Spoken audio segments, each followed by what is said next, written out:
Hello, I'm Jill. Welcome to ASL Stew.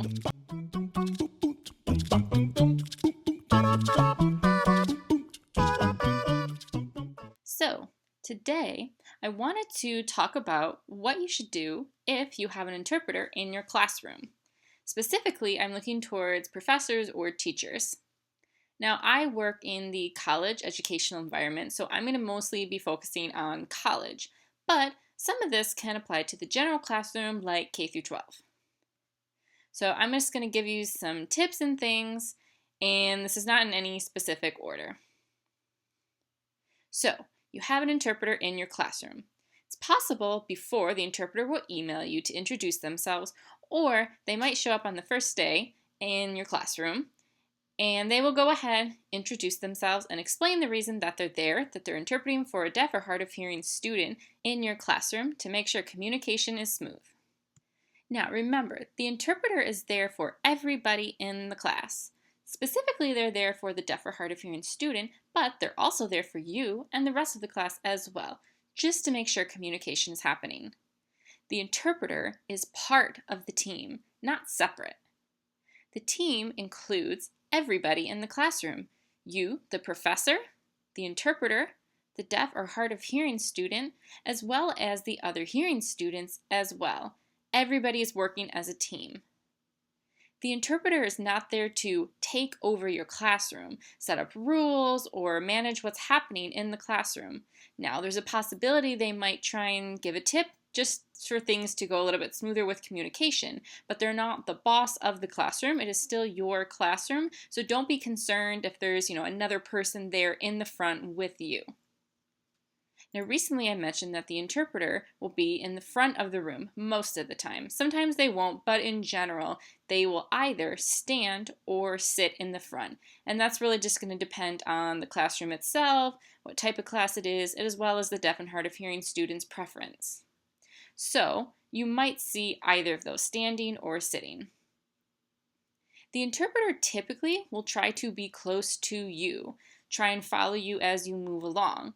That's possible, or if you tend to just stand in one place using a computer or writing something that then projects on a screen, then they might stand next to the screen. And the reason for this is because deaf and hard of hearing students have a visual mode of communication, so it's easier for them. If you're on one side and the interpreter's on the other side, then they have to keep looking back and forth, which is really tiring on their eyes, and it's just difficult for the student in general. Even if they were far away from the projector or the screen, again, that makes it really hard for them to look back and forth. So sometimes the interpreter will go ahead and move along with you, the professor. So don't mind that. You can just ignore the interpreter and go ahead and let the dance happen. Now, I just mentioned that the interpreter is a part of the team.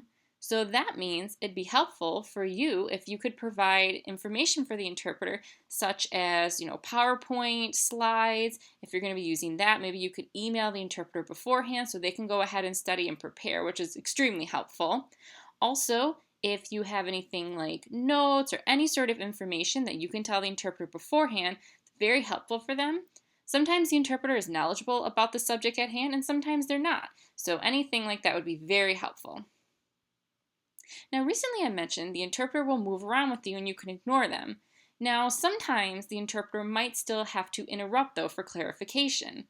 Maybe it's because they've never heard that word before and they just want to make sure they're understanding it properly. Or it could be that they couldn't hear you well, or there's multiple different reasons. But they might ask you to repeat or say, what did you just say? Which is a possibility, and they're going to try their best not to repetitively interrupt you, but I just don't want you to be shocked if the interpreter kind of says, hey, do you mind clarifying something? Now remember, when working with the interpreter, the best thing to do is to speak clearly and at a slow pace. You don't have to speak extremely slow, but just at a normal, relaxed pace. And make sure, again, you're speaking clearly and that you try to be as visual as possible with notes and writing different things. And that's helpful for the interpreter. So sometimes the interpreter will have what's called lag time.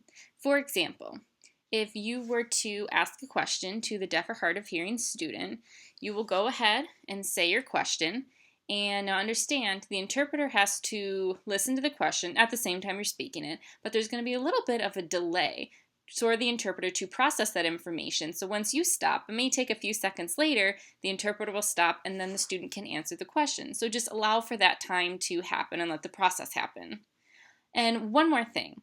Now remember, yes, the interpreter has a strong relationship with the deaf and hard of hearing student, but that does not mean the interpreter is responsible for the student, meaning if you feel that maybe that student is struggling in your class, you should go directly to the student. We will interpret as the interpreters, but don't ask the interpreter, hey, do you know why they're having a hard time in the class? No, just go directly to the student.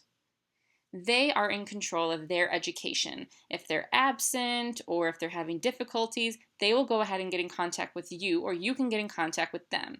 We as the interpreters are just communicating that information. We're not involved in taking over the deaf or hard of hearing students' education. They can handle that. So, in conclusion, if you're ever in doubt or you're not sure what to do or you're just curious, go ahead, ask the interpreter.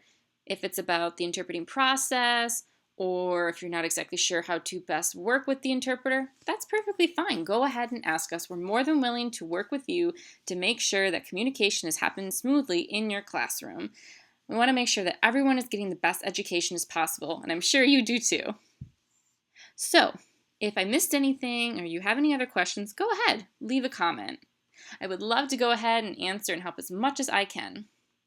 Hopefully, when you have an interpreter in your classroom, you will be ready and you'll know exactly what to do. So thank you so much for watching this video. If you like this video, please click like and remember to subscribe. If you want to provide support, we would really appreciate it. You can provide support by checking out our Patreon page, or we have a YouTube link. You can click the button to donate for a one-time donation. And also, I'll have a link down below for coffee money. Again, we really appreciate all the support we've received and in the future. Thank you so much. See you in the next video. Bye.